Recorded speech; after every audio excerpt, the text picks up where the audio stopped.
We're here today at the in-feed garden at the Wholesome Chef off of Maxwell. We've got a wide variety of stuff that we're growing in this particular bed.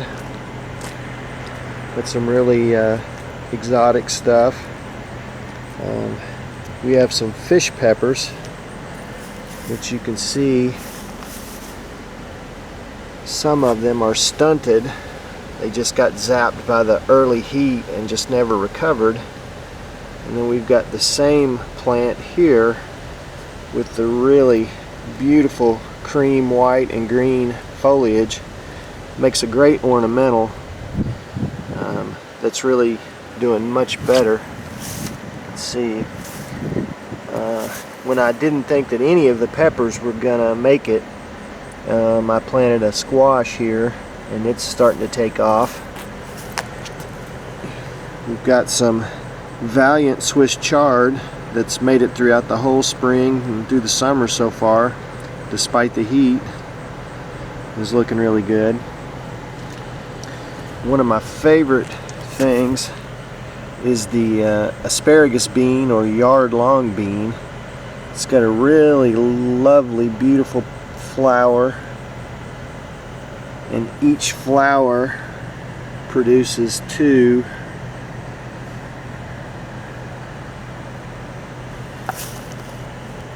of these beans. You can see a cluster of them right there. These are the beans that you find on Chinese buffets. They're a little meatier and thicker, and they're really good for stir fry. And this is really the best bush bean to grow because they're really tall plants and the beans grow out the top, so you don't have to hunt through the foliage to find the beans. They're just right there on top, and it's just a nice little stoop and you get them.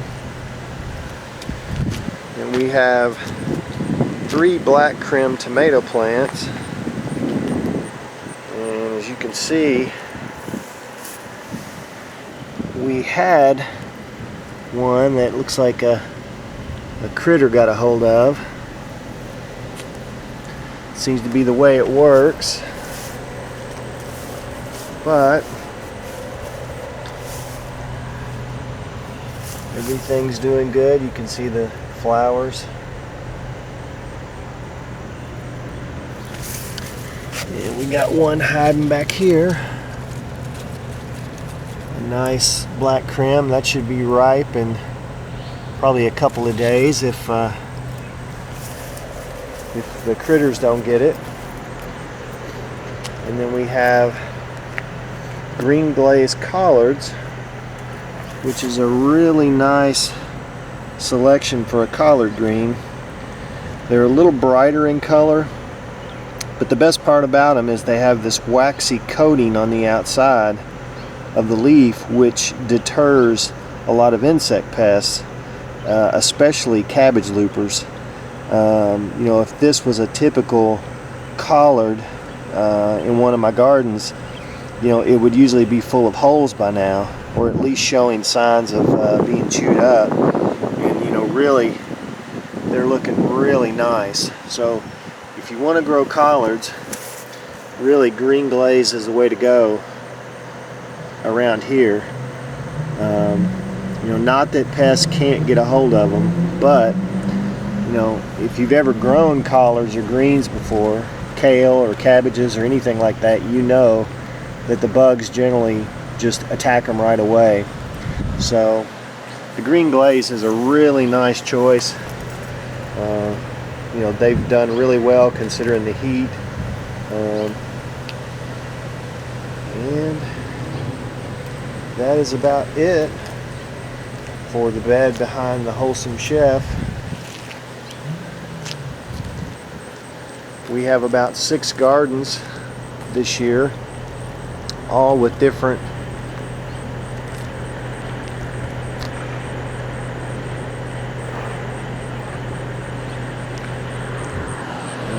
let's take a look up front and I can show you the fish pepper in the front that's doing exceptionally well. It's loaded down with all kinds of peppers, and the fish pepper is really unique because not just because of the foliage, but because of the multicolored peppers.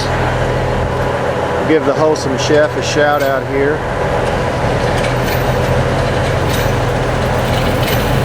They've hosted our bed. And it's kind of hard to tell because of the grass blends in with the plant, but you can see the same foliage. And let's see if I can find some peppers here. Here's one of the, some of them start off pure green. See this one, it's kind of streaked with dark green and light green. And there's a nice, there's an example of a white one, and trying to find one with some streaks. Yeah, there's a nice one. You can see the white. And these peppers will eventually turn red, and they'll usually have a dark stripe that runs down the length, and they turn a real bright red. And when they're bright red, a lot of people enjoy them. You dehydrate them or dry them, and then you can crush them up and use them as like red peppers on pizza. Make put them in salsa. You can use them for tons of things.